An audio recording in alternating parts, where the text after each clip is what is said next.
At the time of Jesus, there were a variety of religious groups, just like there are today.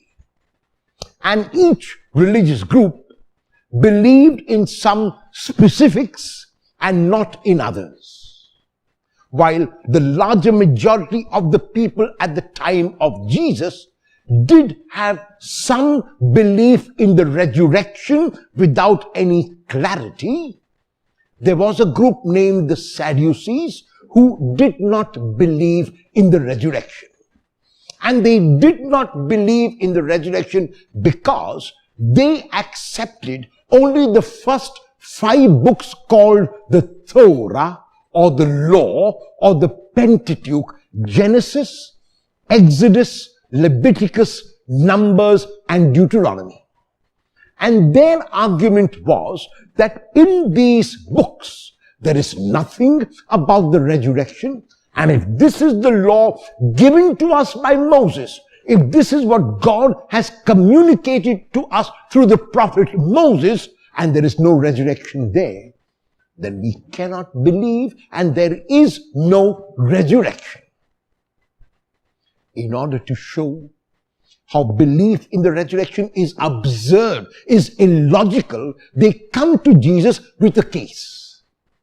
At the time of Jesus, when a man married a woman and the man died leaving the woman childless, his brother, the man's brother, had an obligation to take the widow as his wife. He had no choice. If he did not take her as his wife, he would be condemned by the whole village and asked to leave the village. And so therefore, they bring to Jesus an example of a woman who was married to a man who died, leaving her childless. That man had 6 other brothers, and according to what they tell Jesus, all 6 married the woman and died before the woman and died without any children. And to show the absurdity of the resurrection, they ask, in the resurrection, if there is a resurrection, whose wife will this woman be? Because she was married to all 7. And Jesus responds to them on 2 levels. The first level is he indicates to them that life in the kingdom, that the resurrected life is a different kind of life than we have now.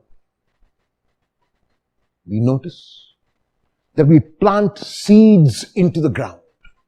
Whether a mustard seed, whether a mango seed, or whether any other seed is planted into the ground. Once the ground is fertilized, once it rains, once we tend to that seed, it grows. And what it grows into is quite different from the seed. So though Jesus doesn't speak about the seed here, he tells them that this is exactly what happens in the resurrection. What we have now are seeds. And in the resurrection, there will be that tree, there will be that newness. And in that newness, there will be no getting married or being given in marriage. And so the question about marriage does not arise at all. And then secondly, he goes even deeper because they believed only in the Torah. He quotes from the book of Exodus. The book of Exodus was part of the Torah, and it is in the book of Exodus that when Moses goes to God, he sees the burning bush.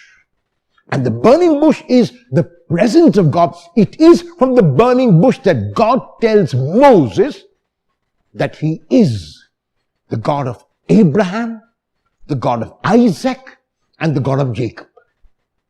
God would not say that he is the God of Abraham if they were not alive. So by God stating that he continues to be the God of Abraham and Isaac and Jacob, Jesus shows through the book which they believe in that there is the resurrection.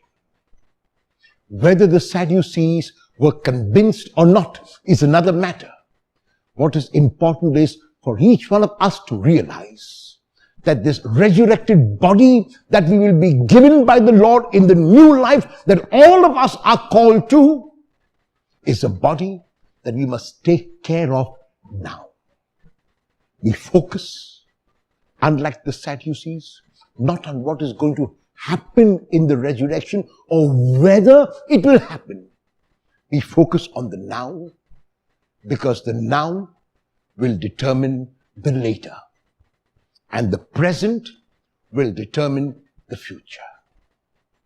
If the Lord were to call you to himself at this moment, would you be ready? If yes, why? If no, why not? And if no, what will you do about it now?